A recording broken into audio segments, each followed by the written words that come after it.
Hi, I'm Father Joseph Mary, and welcome back to A Simple Word, where we reflect on the gospel for the coming Sunday. On a dangerous seacoast where shipwrecks often occurred, there was a crude little life-saving station. The building was nothing more than a hut, and there was only one very old boat. But the few devoted members kept a constant watch over the sea. And with very little thought to themselves, they went out day and night, tirelessly searching for the lost and the drowning. Now, some of those who had been saved and various others living nearby wanted to become associated with the station because of the great work they were doing. They wanted to give of their time and their money and their effort in support of the life-saving work. And so new boats were purchased, new crews were trained, and the little station began to grow. But some of the members were unhappy with the crude building and the old equipment. They felt a more comfortable place was necessary to continue the life-saving work. So they replaced the emergency cots with beds. They put better furniture in the new and large building. The life-saving station soon became a popular gathering place for its members. They decorated it with beautiful paintings of the sea and exquisite models of ships. They even brought in a pool table and dartboards. The social life of the station was thriving. But fewer and fewer members were interested in going to sea on life-saving missions. So they hired a lifeboat crew to do the work for them. The life-saving motif still prevailed in the club's decoration, and there was a symbolic little lifeboat in the middle of the room where the meetings were held.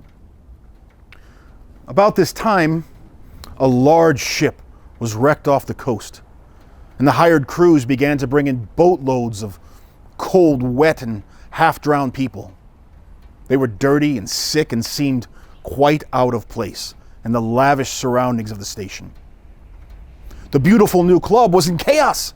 Its members were horrified. So the new property committee immediately had outdoor showers built where the shipwrecked victims could be cleaned up before coming inside.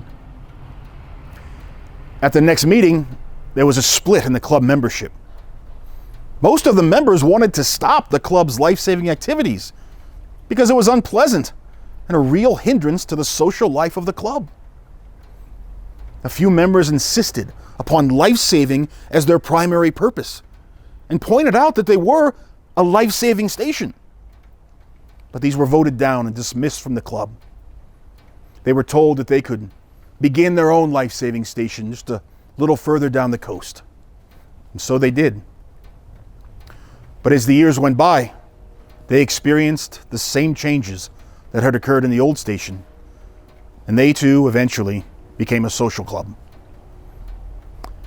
If you visit this seacoast today, you'll find many exclusive clubs all along the shore. Shipwrecks are still quite frequent, but now most of the victims drown. There's no more life-saving stations left.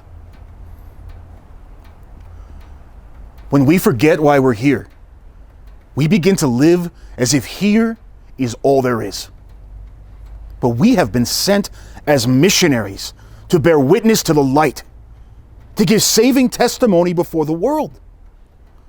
But in too many ways, we've become an exclusive, self-enclosed social club. And people are drowning. On this second Sunday of Advent, John the Baptist appears suddenly on the scene, a prophet sent by God. But as always, the context of his appearance is crucial for our understanding. For nearly half a century, God had been silent.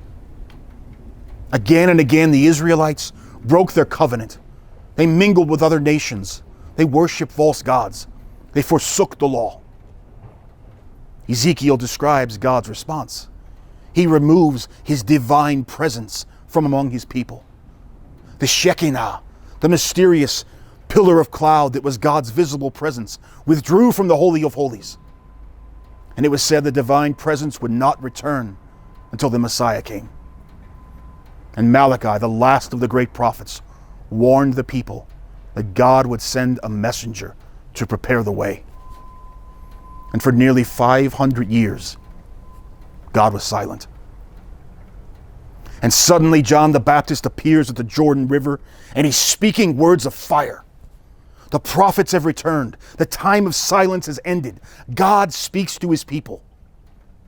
And thousands flocked around John, hanging on his every word.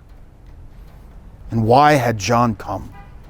To prepare the way of the Lord. And everything John says and everything he does points to Christ. He wants no fame and no acclaim. He says clearly, I am not the Christ. So why did so many people race out into the wilderness to see John? What was it about his words that so moved the hearts of men? Because his life authenticated his preaching.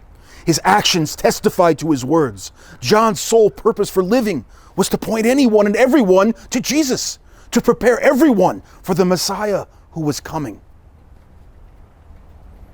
Isn't this our vocation as well? Isn't our vocation to prepare the way of the Lord so that all might believe and be saved? Because there's so many souls still drowning out there in the darkness. Pope Paul VI once wrote that modern man listens to witnesses more than to teachers. And if he listens to a teacher at all, it's because he's first a witness. We've become too complacent, waiting for people to come so that we can teach them what to do. This isn't our vocation. We have been sent to give testimony by our lives. Jesus is calling us this Advent. He wants to send us forth to bear witness, not so much by what we say, but how we live. He wants to send you into your schools, into the grocery stores and the shopping malls. He wants to send you into your workplaces, among your friends, into your families, where so many souls are drowning. And he wants you to bear witness, to give testimony to the light.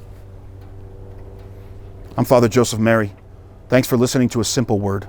If you found this helpful, please be sure to like and subscribe, and we'll see you again next week.